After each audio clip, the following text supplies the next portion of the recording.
In No, that's true. in 2021, the Parliament convened for fewer than 50 days with minimal discussion on legislation and inadequate scrutiny of legislative bills. The decline in the referral of bills to standing committee is also notable, dropping from 60 to 70% during the previous government to only 22%. आपके लिए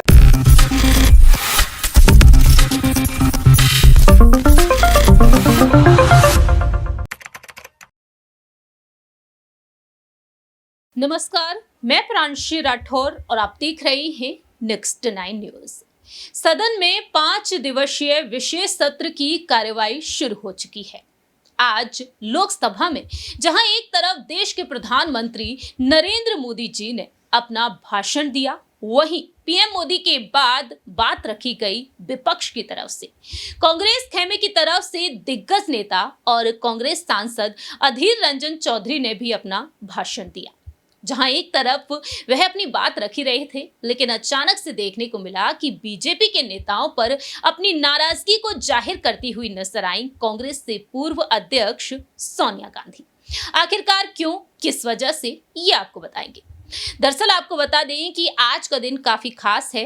अब जहां एक तरफ इस सदन में जो 5 दिवसीय विशेष सत्र की कार्यवाही शुरू हुई है, और ऐसे में देखा गया है कि इस पुरानी इमारत से जिस तरह से विदाई आज होती हुई नजर आई है, तो ऐसे खास मौके पर पीएम मोदी यहां पर भावुक होते हुए नजर आए, तो वहीं बाकी के तमाम दिग्गज नेता भी।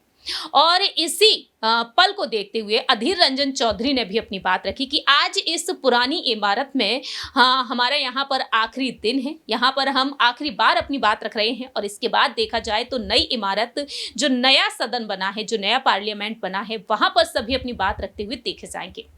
ऐसे में देखा गया कि अचानक से बीजेपी नेताओं का हल्ला बोल शुरू हो गया, और इस दौरान बीजेपी नेताओं पर अपनी नाराजगी जाहिर की सोनिया गांधी ने। वह कैरी ऑन कहती हुई नजर आई, और उनका कहना रहा कि बोलने तो दीजिए, यही सच्चाई है। तो आपको दिखाते हैं कि आखिरकार सोनिया गांधी किस तरह से अपनी नाराजगी को जाहिर की है। आज देखिए एक माहौल पैदा होते जा रहे हैं कि मेजोरिटी रहने से सब कुछ हम कर सकते हैं। Sir, there are fears of an ambition to establish a one-party dictatorship. ये देश में एक माहौल पैदा हो रहे हैं। This has led to the sidelining of the opposition's role in parliament, destabilization of opposition-led governments through tactics like the purchase of members of legislative assembly and the selective use of central agencies such as Enforcement Directorate, CBI, Income Tax Department against opposition leaders and ministers. Furthermore, the devaluation of parliament and the erosion of parliamentary procedure have become particularly pronounced during the second term of this dispensation. No, that's true. In 2021, the Parliament convened for fewer than 50 days with minimal discussion on legislation and inadequate scrutiny of legislative bills. The decline in the referral of bills to standing committee is also notable, dropping from 60 to 70% during the previous government to only 22%. आपके लिए अच्छा होगा, ये हमारे deputy leader है, पूछिए ना sir. हो गया the first term of this government, a mere 13% in the second term.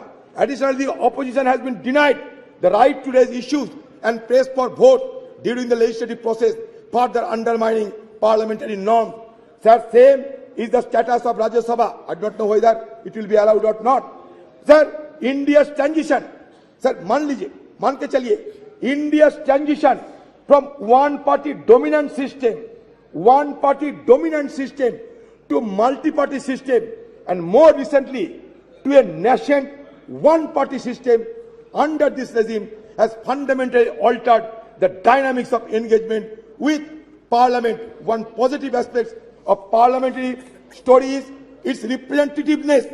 Initially in 1952, Parliament consisted mainly of lawyers associated with the freedom movement and pre-independence legislative bodies. But now, scheduled caste, scheduled tribe, OBC, all have been included in the legislative mechanism.